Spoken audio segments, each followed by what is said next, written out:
tayo po ay manalangin sa umagang ito. Tayo po ay magpapigit, Lord. Maraming salamat sa umagang ito. Samahan mo kami, pangunahan mo kami, Lord. Hayaan mo, Panginoon, na ikaw ang magsalita sa aming kalagitnaan. Ano man nakikita mong hadlang, O God, upang hindi namin malayang mapakinggan ang mensahe mo. Kasalanan man ito, patawad po, Panginoon. Linisin mo kami ng iyong banal na dugo, Panginoon. Lord, we need your presence, O God.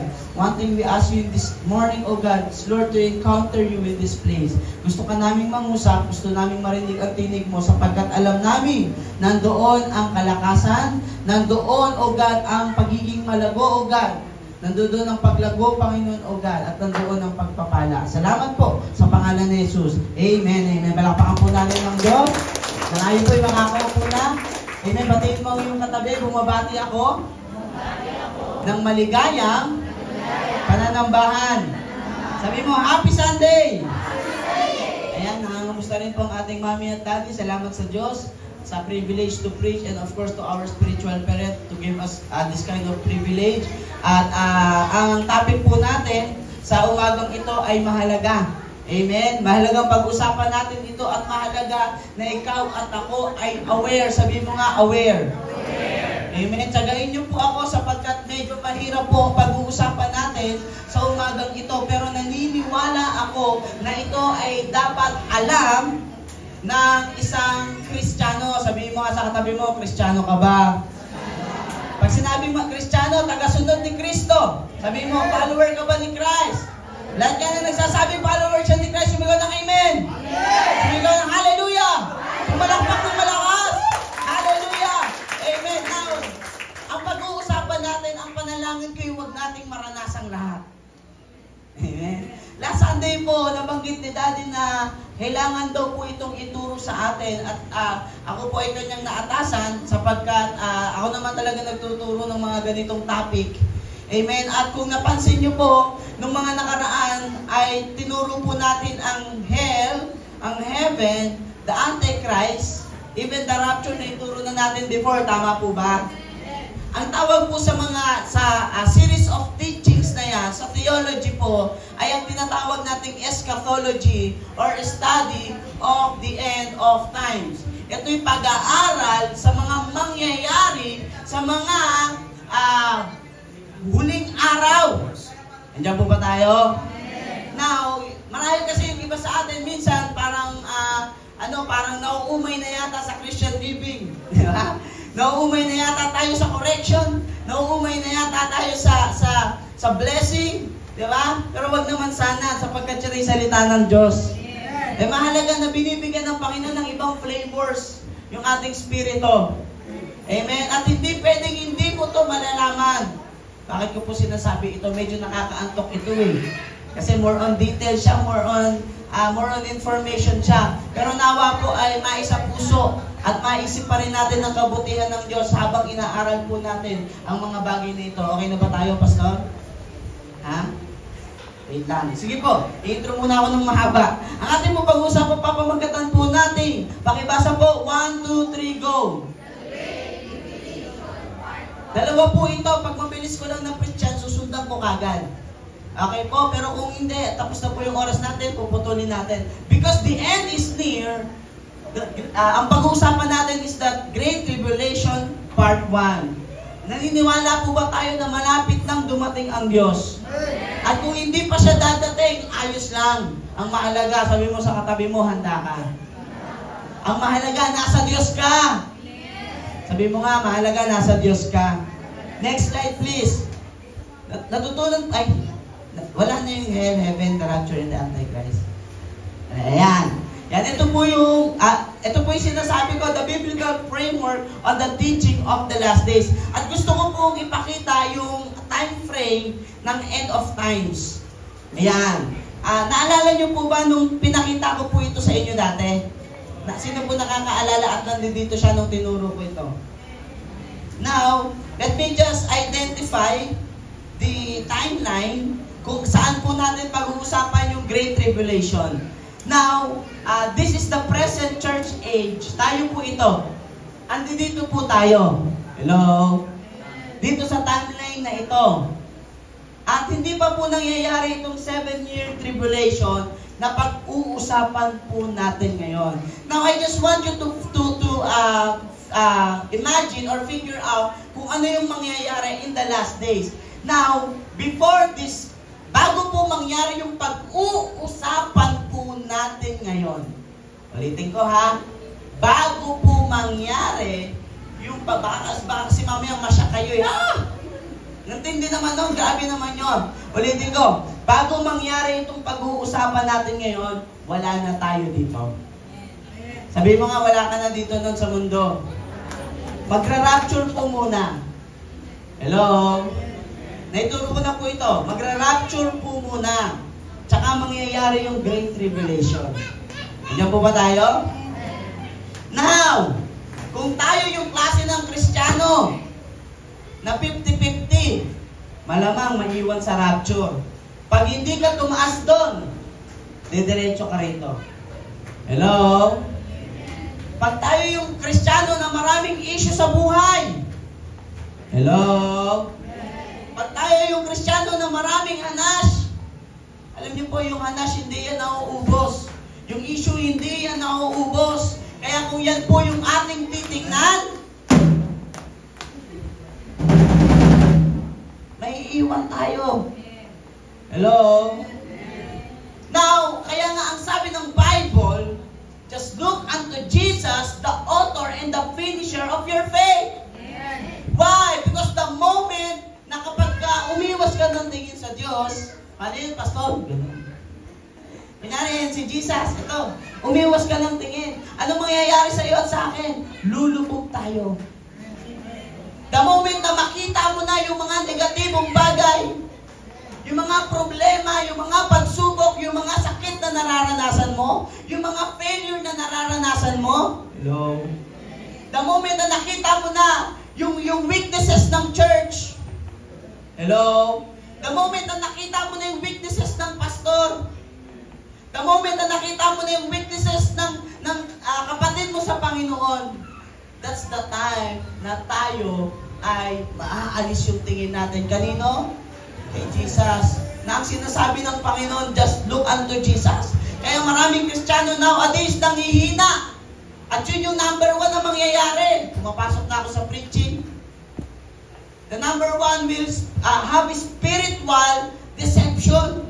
How the Great Tribulation commence. Magkakaroon talaga ng spiritual deception. Mamaya po, ipapaliwanag ko specifically kung anong ibig sabihin nun. Pero bago mangyari yung Great Tribulation, gusto ko pong sabihin sa inyo that there is a spirit of Antichrist na namamalagi sa mundong ito. Sabi mo nga, may espiritu ni Antikristo. Kaya yun yung kahalagaan yung pinag-usapan natin nung nakaraan. Huwag natin hayaan na may influence tayo ng espiritu ni Antikristo. Kasi merong spiritual deception. Hello? Now, nandito po tayo. Kailangan natin ma-rapture. The judgment seat of Christ is what we call Bema judgment. Malamang ito po ang aking sunod na ituturo. And the marriage of the Lamb. It is the royal wedding in heaven. Ikakasal ang church kay Jesus Christ. Pero bago tayo pumunta sa langit, Pastor, ba't hindi yan ang inuna mo? Mukhang mas masaya yun. Gusto po tayong bigyan ng warning ni Lord, mga kapatid, na kailangan hindi tayo maiwan dito sa the beginning of sorrow, 3.5 years, and the Great Tribulation, 3.5 years. This is the year of 7 year of Great Tribulation. After po natin dyan, ito po yung pagbaba ni Kristo. Yung una, ang pagbabalik, this is not the second coming. Sa theology, ang tawag din naman dyan, second coming. Kaya lang, hindi siya touchdown. Babalik ang Diyos, pero tayo yung aangat. Tayo yung sasalubog sa Kanya. Ang pangalawang pagdating talaga ng Diyos, the second coming of Christ, is dito na po sa the return of Christ. Hello? Ang tawag po dyan, magkakaroon ng Battle of Armageddon, and then the millennial reign, and then after that, the final judgment, and ito na po yung habang buhay na tayo sa langit. Pag-uusapan po natin yan sa mga susunod pa na topic. Naiintindihan niyo po ba ako? Halaman natin si Lord. Good. Amen. Now, ito po yung pag-uusapan natin. Ulitin ko. Ang ating pananampalataya bago mangyari ito, wala na tayo. Pero kapag tayo yung klase ng Kristiyano na hindi seryoso, hindi totoo sa paglapit natin kay Lord, hindi totoo sa pagsisimba, ito po ang ating kakaharapin. Hello? Sige po, manonood po muna tayo ng isang movie, and I decided to show it here because ito po ay overview ng ating pag-uusapan. At ang dalangin ko po, huwag tayong kantukin at panoorin po muna natin ito. It's a 7-minute video po.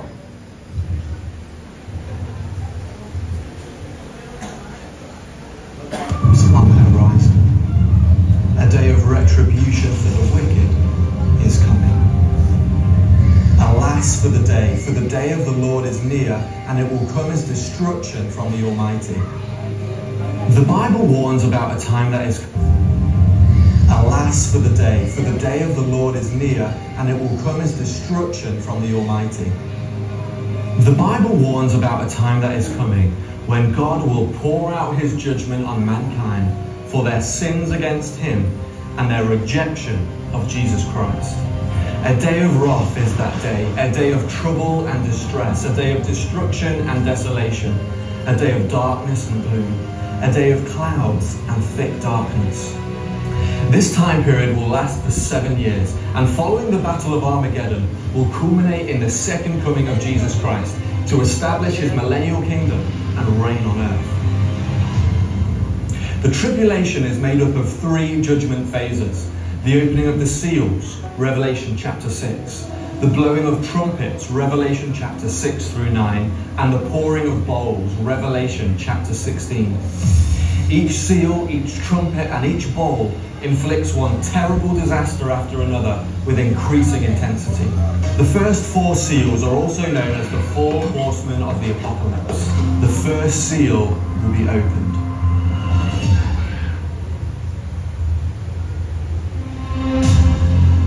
A conqueror will be sat on a white horse. The Antichrist will sign an agreement with the Jewish nation. This covenant will be made to guarantee the security of Israel. The second seal will be opened. A rider sat on a red horse is given a great sword. The Bible describes this as a time of war and slaughter everywhere. The third seal. A rider sat on a black horse will have a pair of scales in his hand. After the world conflict, there will be a widespread famine.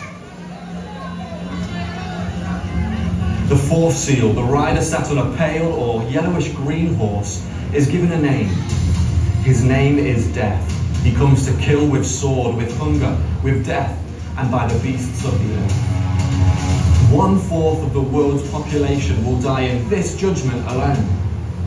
The fifth seal. A multitude of people will come to faith in Jesus Christ during the 7 years of the tribulation, but many of these believers will become martyrs. The sixth seal. There will be a great earthquake. Every mountain and island will be moved out of its place. The sun will be darkened, the moon will become like blood, and stars will fall from the heavens.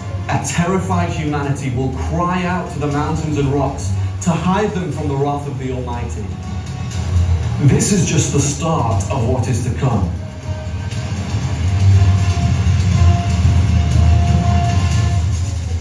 But there is a way of escape from these troubles that are coming. The Bible says, call on the name of the Lord and you will be saved. The Bible says, believe on the Lord Jesus and you will be saved. For those who believe, the Bible says that God did not appoint us to wrath, but to obtain salvation through Jesus Christ, who died for us. The opening of the 7th seal will prepare the 7 angels to sound their trumpets that will usher in a second wave of judgments. At the sound of the first trumpet, hail and fire mixed with blood will be hurled to the earth, burning up 1/3 of all vegetation. 1/3 of the sea will be turned into blood. A great star will fall from heaven and poison 1/3 of the freshwater rivers and springs. Many people will die as a result of their contaminated water supply. When the 4th trumpet sounds, 1/3 of the heavens go dark, causing drastic atmospheric changes, including an extreme decrease in temperature. For those left behind, the fifth trumpet will sound, and the abyss will be opened. A gigantic swarm of demons will be let loose on the earth, and they will torment those who are not protected by God. Many people who are still alive during that time will long for death, but they will be unable to die. To the sixth angel who will sound the trumpet, this command will be given. Release the 4 angels who are bound at the great river Euphrates. An army of 200 million men from the east will come and destroy 1/3 of the world's population. But those who remain will not repent of their wicked ways.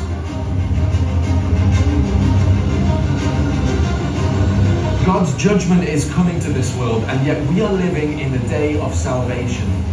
God is patient towards you, and He longs that you come to Jesus for salvation. There is salvation in no one else. Only Jesus Christ has the power to save. Will you ask Jesus to save you now?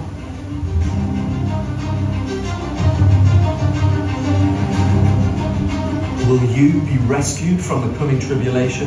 Will you be saved from the horrors that are to come? God says, turn to me and be saved.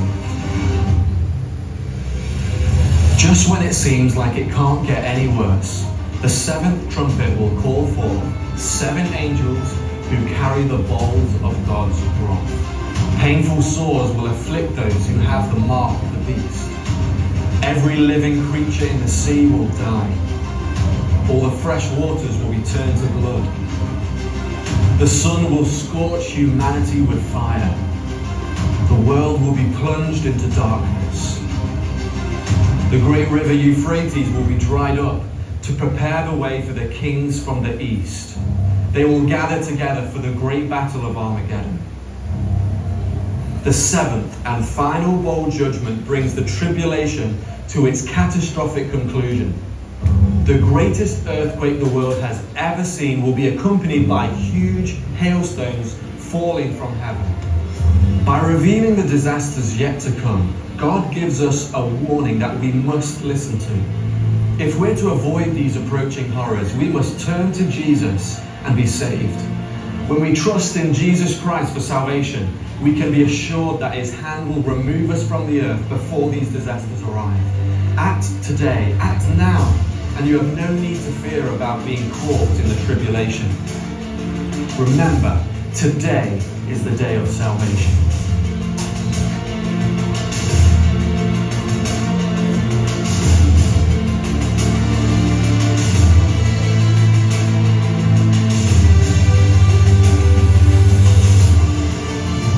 Sige po, palakpak po natin ang Panginoon.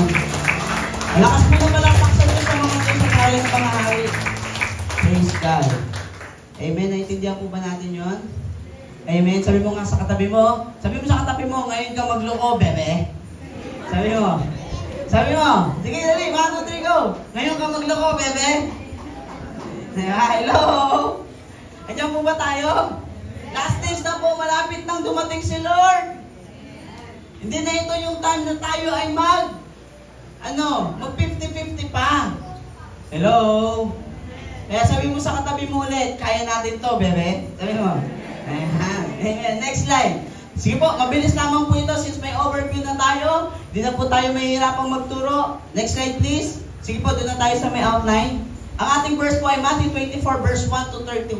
It is all about last days. Mamaya po, mababasa natin yan lahat. Ayan. Yan na ba yung unang slide ko? Teka.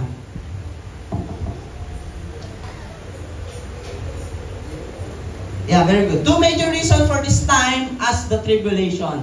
This time known as the tribulation. Dalawang dahilan, bakit po merong tribulation. Number 1, to punish the Gentile nations. Romans chapter 1 verse 8. Bakit po kailangan parusahan? Because they rejected God. Hello? The people who rejected Christ in their lives must be punished. Ipapahayag ng Diyos mula sa langit. Sige po kapatid. Ipapahayag ng Diyos mula sa langit ang kanyang puot sa lahat ng kasamaan at kalapastangan ng ginawa ng mga tao na siyang pumipigil sa kanila para malaman ang katotohanan tungkol sa Diyos. Andiyan po ba tayo? 2 Thessalonians chapter 2 verse 12 to 13. Ano po ang sabi? Nang sa gayoon, maparusahan ang lahat ng ayaw maniwala sa katotohanan at nagpakaligaya saan? Sa kasamaan. Amen. Balik mo lang dyan, kapatid. Sabi mo sa katabi mo, wag na tayo sa kasamaan, bebe. Sabi mo. Yan. Amen. Diba? Next verse, please.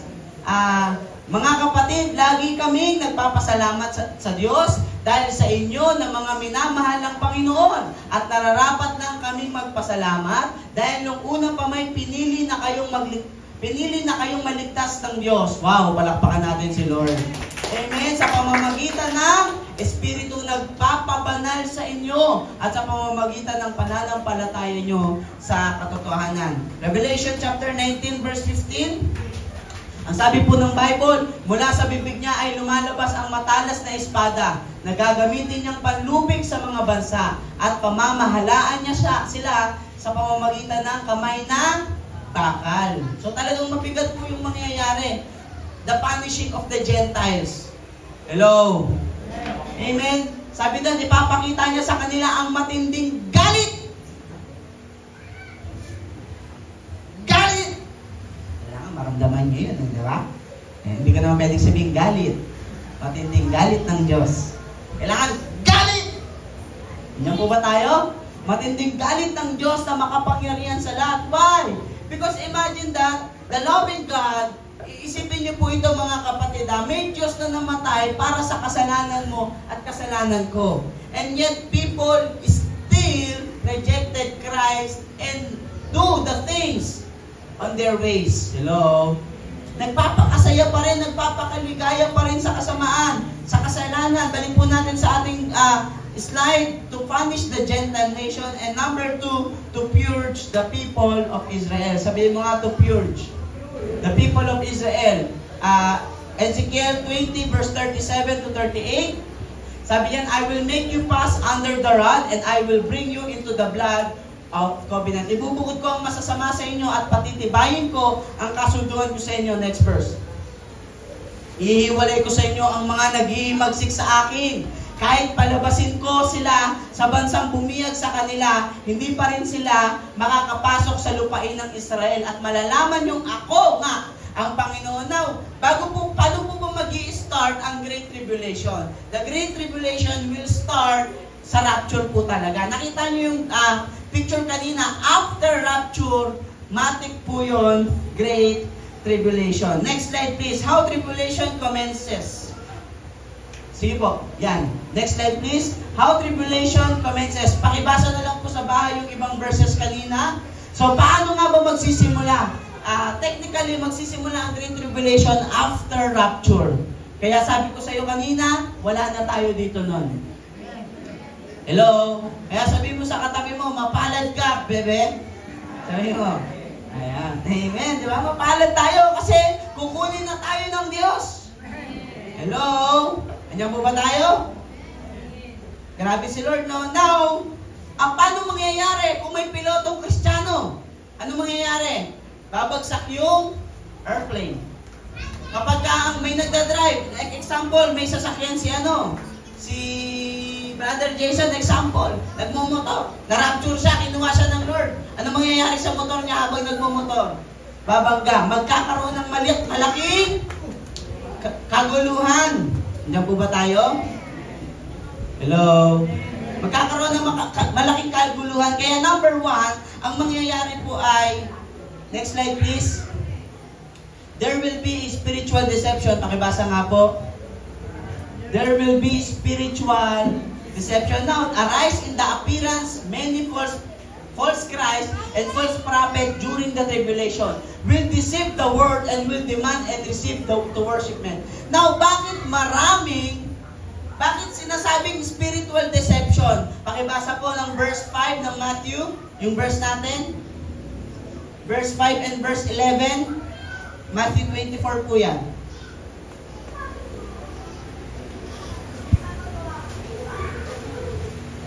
Yan, maraming paparito sa pangalan ko at magpapanggap na sila ang Kristo at marami silang maniligaw. Verse 11, anong sabi? makakarinig kayo ng mga, verse 11, maraming magpapanggap na propeta at ililigaw ang mga tao. Now, marami silang maliligaw. Why? Because this kind of spiritual deception, why? Kung naaalala natin ang karakter ni Antichrist, hello?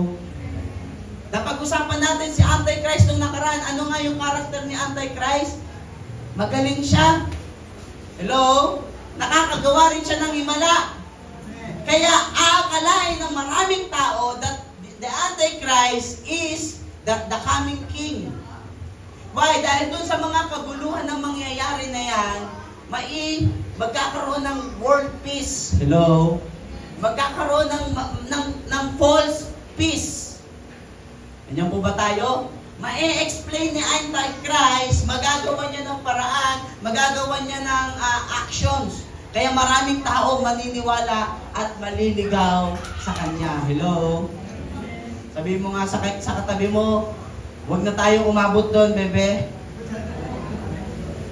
Amen? Yan po ba tayo, mga kapatid? Hello? Now, para tayo hindi umabot doon, i-connect ko po ang style na preaching na gagawin ko po ay ganito. Hindi tayo kasali, ano yung meron tayo ngayon? Hello? Like example, spiritual deception during the Great Tribulation and spiritual deception before Great Tribulation. Huwag tayong malilito, ha? Yun po yung style na preaching na gagawin ko for us to have this kind of self-evaluation. Naiintindihan po ba ako? Sabi mo sa katabi mo, naiintindihan mo ba, bebe? So now, this kind of spiritual deception, wala pa man tayo sa Great Tribulation as I preached a while ago, as God speak to us a while ago, ngayon, itong mga huling kapanahunan bago mag-rapture, yung spirit of Antichrist, again, the spirit of Antichrist, even though Antichrist is not yet here, because rapture is not yet done, kasi po lalabas lang si Antichrist pagka-rapture eh. Pag lumabas si Antichrist nang hindi pa rapture, may expose siya. I-expose ko siya. I-expose ko, sasabihin ko sa inyo kung sino si Antichrist.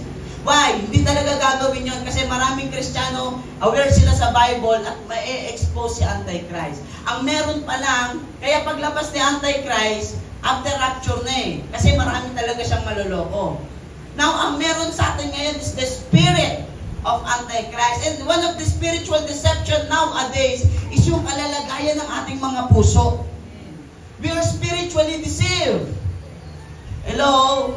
Once we saw negative things in this world, kapag nakaranas na tayo ng problema, pagsubok, doon tayo umaalis ng tingin kay Jesus. Kaya minsan nawawalan tayo ng gana maglingkod, nawawala tayo ng gana mag-charge, nawawala tayo ng gana magpuri sa Panginoon. Ang ganda-ganda ng inaawit. Di ba? Glory. Sorry na. Yung shout mo, bulong lang. Hello? Yung shout natin, bulong lang. Wala na po nag-amen. Wala na akong kausap. Tapusin ko na po ba? Pastor, ba't ganon? Sabi mo, hindi ka mag-preach. Parang preaching pa din. Hello? Kailangan natin ito, mga kapatid. Sabi mo sa katabi mo, kailangan mo ito. Why? Because marami Kristiyano deceived pa rin sa mundo. Mas pinipili pa rin ang mga bagay sa mundong ito. Mas gusto pa sa mga makamundong bagay kesa sa mga bagay ukol sa Panginoon. Sabi mo sa katabi mo, konting tiis na lang. Hello? Palakpakan naman natin si Lord. Yan po. Sabi na po namin, di ba? Nabili na natin yung lupa sa likod. Palakpakan natin si Lord. Nabili, kahit walang pera ang church. Amen? Nabili po ng school, nabili nila mami yung pera sa, yung lupa sa likod. Pero malaking bagay po ang nagawa ng bawat isa sa atin. Hello? Naalala ko yung mga nag-pledge. Nandiyan po ba tayo? Pwede bang palakpakan natin ng Diyos? Sabi mo, bahagi ka doon! Sabi mo, bahagi ka doon, bebe! Hello? Nakita ng Diyos yun! Konti na lang, kapatid! Yung iba, malamang kaya hindi umaatin dito kasi init na init. Hindi lang nagsasalita. Totoo. Baka nga tayo minsan ganun din, aminin natin. Di ba? Aminin natin, sino ganon? Diba? Sino yung ganon? Yung minsan ayaw niya na halos umattend kasi ang init dito sa loob ng church. Buti ngayon makulimlim. Ako lang pala makasalanan dito. Hello? Diba? Minsan ako lang ako sa labas kasi ang init sa loob. Hello? Andiyan po ba tayo? Pero sabi mo, konting taste na lang. Diba? Kesa naman, mapunta tayo dun sa impyerno. Maiwan tayo sa rapture. Nakita niyo yun? The sun will scorch. Masusunog talaga. Ganun katindi. Yun yung sinasabi ko nung nakaraan. Babaha po, kung wala sa slide natin ngayon, malamang nasa part 2. Babaha ng dugo hanggang tuhod sa dami ng namatay. Ganun katindi yung mangyayari sa Great Tribulation. Now, ba't pa tayo napunta doon? There will be, sabi mo, huwag ka nang panisip. Wag na kung saan tingin. Sabi mo sa katabi mo, wag na kung saan tingin, bebe. Sabi mo sa katabi mo. Sabi mo, look unto Jesus. Pagka kay Jesus, walang tisod. Eh pagka sa pastor ay sasabihin ko sa iyo, merong 100 ways para matisod. Baka hindi lang. Eh sa tao na tayo nakatingin. Kailan ba naging paglapit sa Diyos ang pagtingin sa tao? Hello? Ang mahalaga, hindi kulto ang church. Ako po nagsasabi sa inyo, pag narinig nyo na po kaming nagturo ng mali, huwag na kayo magpaalam, umalis na kayo. Pero hanggat naririnig nyo na ang sinasabi natin ay nasa Biblia, nababasa nyo. Amen?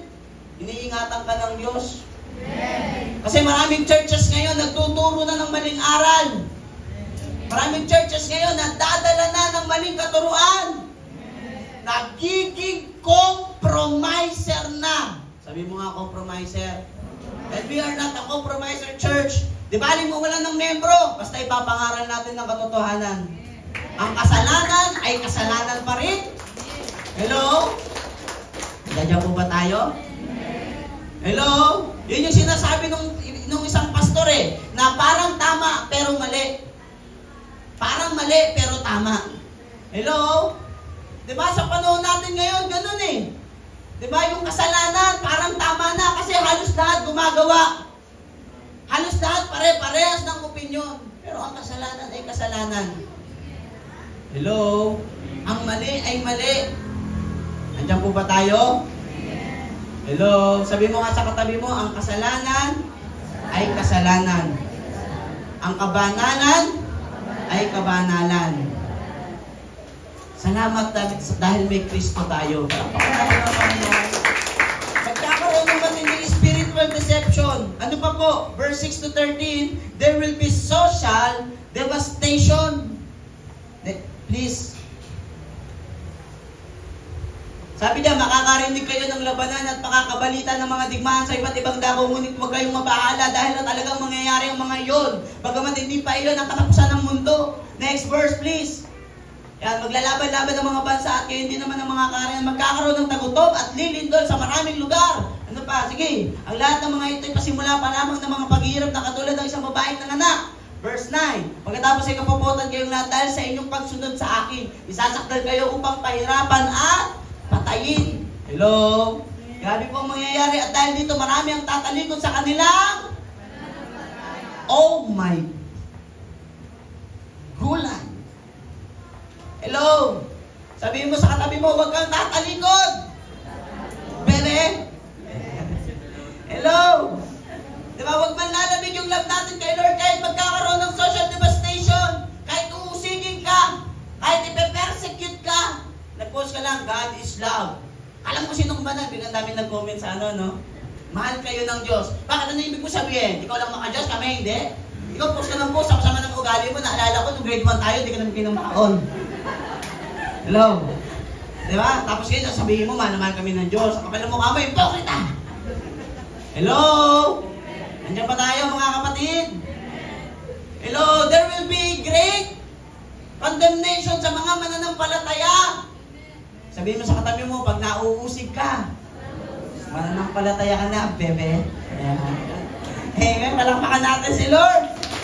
Diba? Pag nauusig ka, kapag di ka nausig, yari ka, bebe. Kaanib ka, bebe. Hello? Ganyan po ba tayo, mga kapatid? magkakaroon po ng social devastation. Verse 11 please. Sabi dito, maraming magpapanggap na propeta at ililigaw ang mga tao. Verse 12, lalaganap ang mga kasamaan, kaya't nanlalamig ang pag-ibig ng marami. No wonder, kapag lalaganap ang kasamaan, pag tumingin ka talaga sa mga masasama, sa mga masasamang nangyayari sa paligid mo, nanlalamig talaga yung pag-ibig mo. Kaya sabi mo sa katabi mo ulit, tingin lang kay Jesus. Bebe. Amen. Nalapakan natin si Lord. Verse 13, ngunit ang manatiling tapat hanggang wakas ay siyang maliligtas. Palakpakan natin ang Panginoon. Hallelujah. Bilisan na naman po natin. Next slide please. There will be a social devastation. Next slide. Sige po. A season of disruption. Sabi mo, disruption. Nasabi na natin kanina, verse 6 and 7, increase in warfare and hostilities between nations. Balitang-balita na yan, maraming bansa naglalaban-laban. Amen. Increase in anti-Semitism and persecution. The Palestinian Arabs would love nothing more than the total destruction of the nation of Israel. Hanggang ngayon, binubuli pa rin ang Israel. Because they are the people of God. Next slide please. A season of desperation. Verse 5, ang sabi diyan, when he opened the third seal, I heard the black third living creation say, come. Ulitin ko po yung preaching ko, huwag tayong malilito please. Nire-relate ko sa panahon natin at sinasabi ko yung mangyayari after Great Tribulation. Now this is a Great Tribulation, yung season of desperation. And I look and behold a black horse and its rider had pair of scales. Ano po yung mga naka-underline? A quart of wheat for a denarius and 3 guards of barley for a denarius. Do not harm the oil and wine. Alam niyo po, magiging matindi, ano? Matindi talaga. Parang ang sahod ng nung sa pagdating ng Great Tribulation, ang sahod ng 1 kilong bigas, alang ng isang manggagawa sa isang araw, magiging presyo ng 1 kilong bigas. Ganon magiging katindi, ganon magiging kahirap. Desperate na talaga. Hello? Nandiyan po ba tayo? Now, anong ibig sabihin ng desperation? Next slide, please. The black horse speaks of death. Ibig sabihin, maraming mamamatay pagdating ng Great Tribulation. Ang tanong. Pag namatay yung mga naiwan sa rapture, saan sila mapupunta?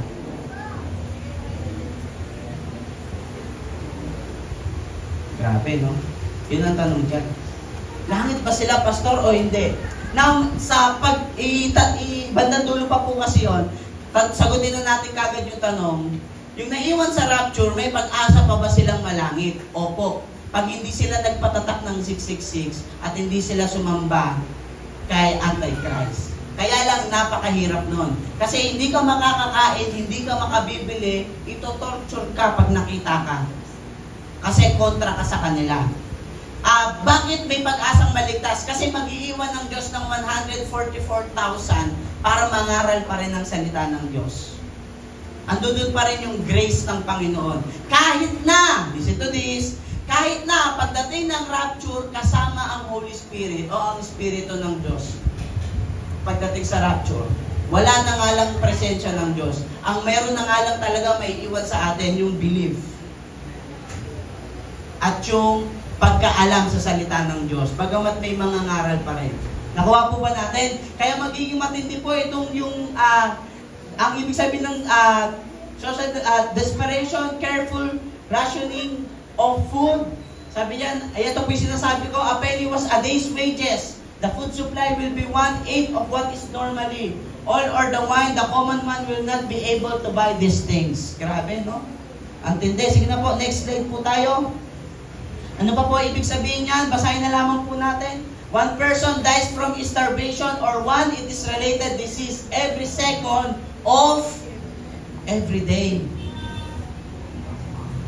Hello? Ang hirap, grabe, no? Mamamatay isang beses kada isang tao kada isang segundo. This translates into 86,400 per day or 2,592 per month or 31,104 every year. 75% of those who die and infants and children under that age of 5 years of age. Ibig sabihin po, ano ibig sabihin nito mga kapatid? Pinakikita lang ng information na ito na mahirap mabuhay sa panahon na yon. Hello?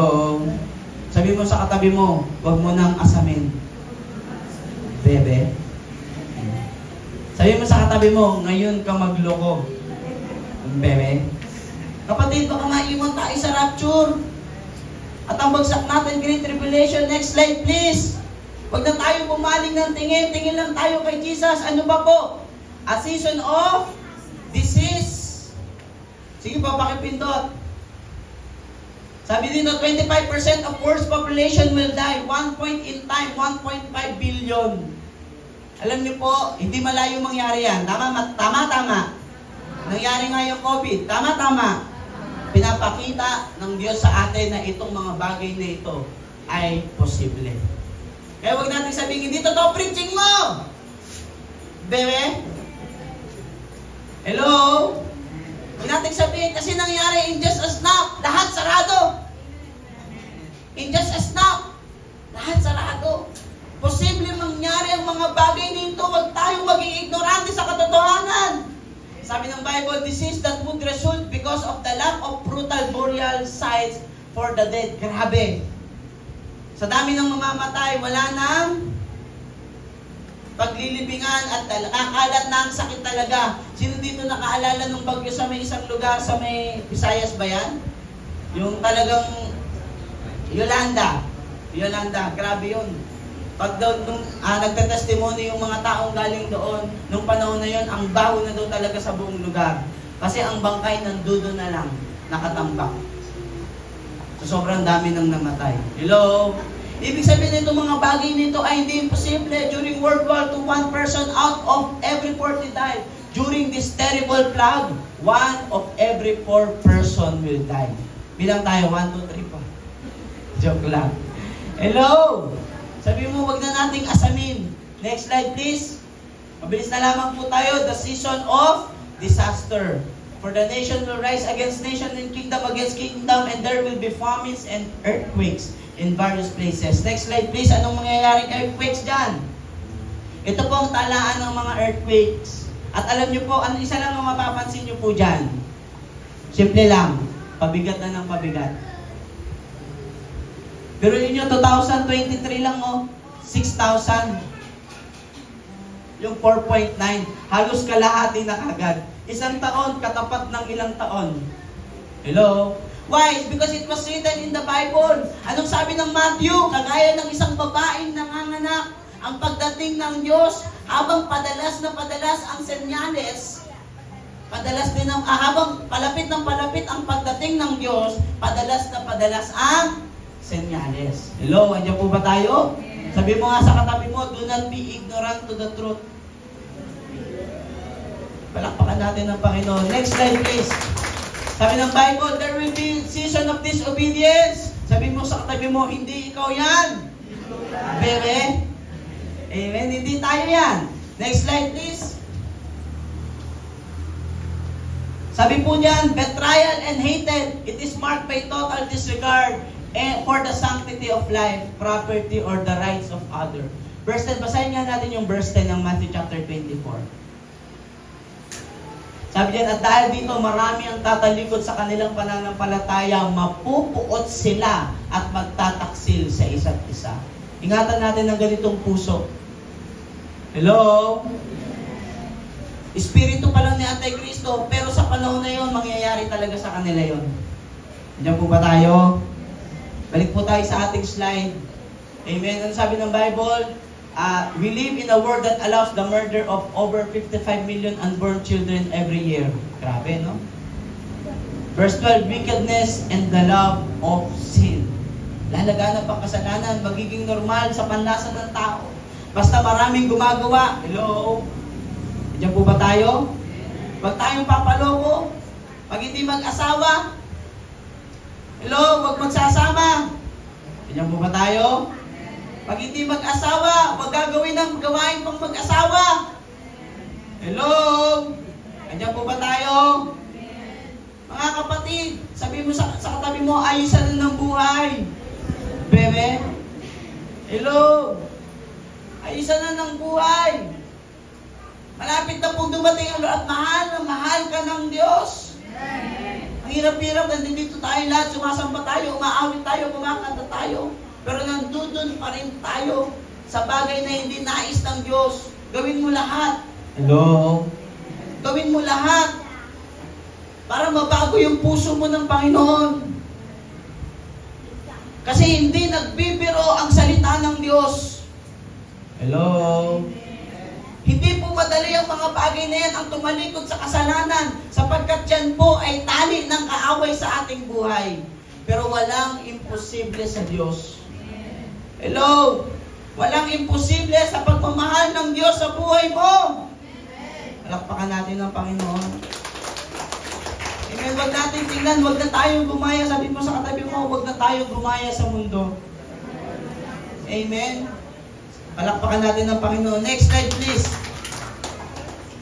Ito po yung mga wickedness and the love of sin. Sabi dito, 62% of all Americans believe that Bible is not totally true. Grabe, no? 62%. 75% of Americans do not believe in the existence of the personal real devil. Wala daw demonyo. Ano pa? Pornography earns an estimated $14 billion per year in the US alone. Ibig sabihin, maraming nanonood. Hello? 4 million men every day visit porn sites on the internet. 1.5 million unborn babies are aborted in the country in the name of convenience. The rate of premarital sexual activity in the church is the same as that of the world. May question mark. Binabasa ko lang po.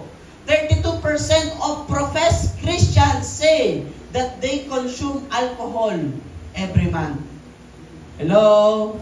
Sabi mo sa katabi mo, umayos na tayo. Bebe? Amen. Palakpakan natin ang Panginoon. Huwag na natin ipagpalit yung mga panandaliang bagay na ito sa tatanggapin mo kay Lord. Hello? Mga kapatid, hindi ko po ito yung pinapangaral para i-condemn kung tayo man nakakaranas ng mga bagay na ito. May nakakaalaman o wala. Hindi ko po yun alam, pero nakikita tayo ng Diyos. Hindi ko po ito pinapangaral para ipahiya o i-condemn ang bawat isa sa atin. Ipinapangaral ko po ito sapagkat mahal na mahal tayo ng Diyos. Nais niya tayong makalaya sa kasalanan. Whether we are a pastor, a workers, or a member of this church, God is talking to us right now. Hello? Okay lang masaktan basta umayos. Hello? Sabi mo sa katabi mo, okay lang masaktan basta umayos. Bebe? Amen? Palakpakan natin si Lord. Next slide please. Huwag na natin yung tagalan. Amen? Hello? Sabi dito, a season of disobedience. Sige po, sunod. Tapos na? Hindi pa. How tribulation commence. There will be spiritual deception, there will be social devastation, special declaration. Sabi mo nga, special declaration. Ito po yung purge of the Israelites. Sabi din that this gospel of the kingdom will be proclaimed throughout the whole world as a testimony to all nations. And then, the end will come. Next slide please. Anong sabi? Sige po. Binaksan pa no? There will be special declaration, 144,000. God will raise up men, some men, who will carry His message to the farthest end of the globe. Revelation chapter 1 verse 7, Revelation chapter 7 verse 1 to 8. Meron pong 144,000 na sadyang iiwan ng Diyos para mangaral ng mga panahon na yon. Grabe, pastor, yung tindi ng oras na yun Kawawa naman sila. Sabi mo sa katabi mo, huwag kang mag-alala, bebe, hindi ikaw yun. Sabi mo, huwag kang mag-alala, hindi ikaw yun, bebe. Sabi mo, yung 144,000 na yan, they are sealed, protect, and sent out to tell the word about Jesus Christ. Sila po yung mga hindi nakaranas magsinungaling, hindi nakaranas magkagusto sa babae o sa lalaki. Wala talaga, they are preserved by God. Kumbaga, kung iisipin natin, they are nothing, wala talaga. Ewan ko kung nasilang na ba ito. Di ba? But they are really preserved by God. Yun po yung malinaw dyan. They are sealed, they are protect, and they are sent out to tell the word about the Lord Jesus Christ. Wala sila noon yung desire na ganon. Yung magka-crush, yung mag-asawa, wala silang desire na ganon. Nakahinga ng maluwag. Andiyan po ba tayo? Hello? Kasi ang focus, ang love talaga nila, they are created by God to share the gospel. Andun yung faithfulness nila kay Lord. Andiyan po ba tayo? Now, the two witnesses, Revelation chapter 11, verse 1 to 12 says, these two mystery preachers will stand at the wailing wall, will preach the word of God. Yun po yung symbolism nun. Talagang may mga ngaral habang umiiyak sa wailing wall sa Israel. Ibig sabihin, Pastor, dadanasin pa nila yung Great Tribulation? Opo, andun sila sa mga panahon na yun. Pero poprotektahan sila ng Diyos. At naniniwala ko, itong 144,000, mula ito sa 12 tribes of Israel. Mula sa lipi nila Levi, nila Judah, sa 12 tribes of Israel. Doon po kukunin yan. Tigdo 12. Tama ba yun? 12,000? Diba? Times 12, 144. Tama ba? Tama? Okay po, palakpakan natin si Lord. Next slide, please. Ayan. How tribulation commences, there will be spiritual deception, there will be social devastation, and there will be special declaration. Now, let's be specific to our topic.